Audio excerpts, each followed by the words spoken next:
Assalamualaikum warahmatullahi wabarakatuh. Perkenalkan, saya Nurbayatul Hafiyah, perwakilan dari kelompok 13 akan memberikan penyuluhan tentang pentingnya antenatal care pada ibu hamil. Jadi apa sih antenatal care itu?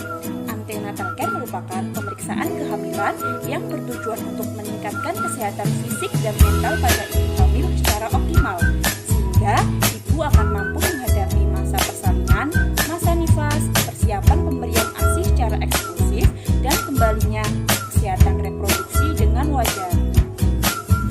Antenatal care ini dilakukan minimal 4 kali selama kehamilan, yaitu yang pertama dilakukan 1 kali pada trimester pertama, yaitu pada bulan ke-1 hingga bulan ke-3, yang bertujuan untuk penapisan dan pengobatan kliniknya, perencanaan persalinan, serta pencegahan komplikasi.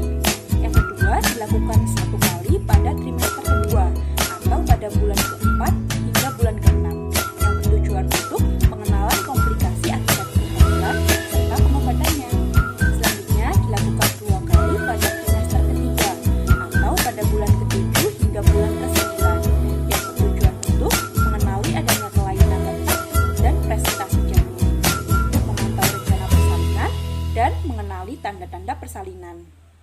Antenatal care ini bertujuan untuk 1. Memantau kemajuan proses kehamilan demi memastikan kesehatan pada ibu serta tumbuh kembang janin yang ada dalam kandungan. Yang kedua, mengetahui sejak dini adanya komplikasi kehamilan yang mungkin saja terjadi, termasuk adanya riwayat penyakit dan tindak pembedahan. Yang ketiga, meningkatkan serta mempertahankan kesehatan ibu dan bayi.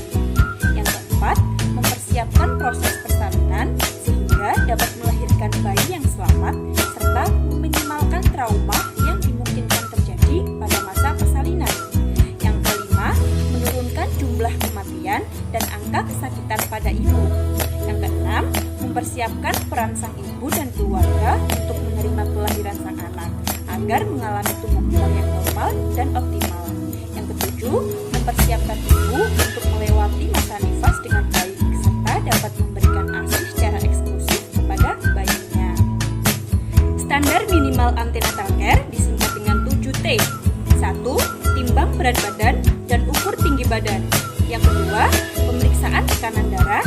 Yang ketiga, pemeriksaan tinnitus uteri.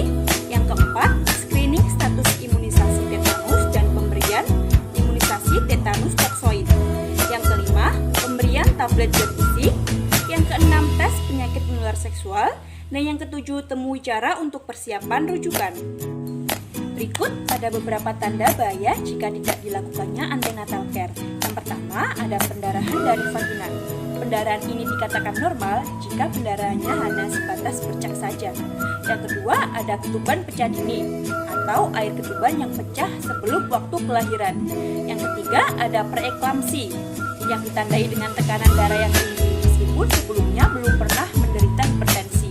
Yang keempat, ada infeksi alat reproduksi menyebabkan komplikasi seperti persalinan prematur, keguguran, bahkan bayi cacat lahir. Yang terakhir ada infeksi saluran kemih. Dapat terjadi karena adanya perubahan pada saluran kemih ibu hamil, karena posisi rahim yang berada tepat di atas saluran kemih. Antenatal care ini dapat dilakukan di berbagai fasilitas kesehatan seperti di puskesmas, klinik, rumah sakit, dan antenatal care ini dapat dilakukan oleh berbagai tenaga kesehatan seperti bidan, perawat, dokter umum, dan dokter spesialis objek. Ada beberapa hal yang perlu dipersiapkan saat persalinan, bisa disingkat dengan bakso kuda, yaitu B. Bidan. Pastikan ibu didampingi oleh tenaga kesehatan yang kompeten. Yang kedua ada A. Alat. Persiapkan alat perlengkapan dan bahan yang diperlukan.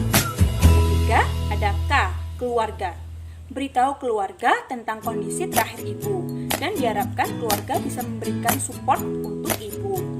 Selanjutnya ada S. Surat, seperti surat rujukan, surat kartu keluarga, atau surat penting lainnya. Selanjutnya ada O. Obat, yaitu obat-obatan esensial yang diperlukan selama perjalanan. Selanjutnya ada K.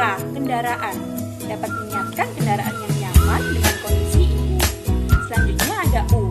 Uang, mempersiapkan uang dengan jumlah yang cukup sesuai dengan yang diperlukan. D. Darah.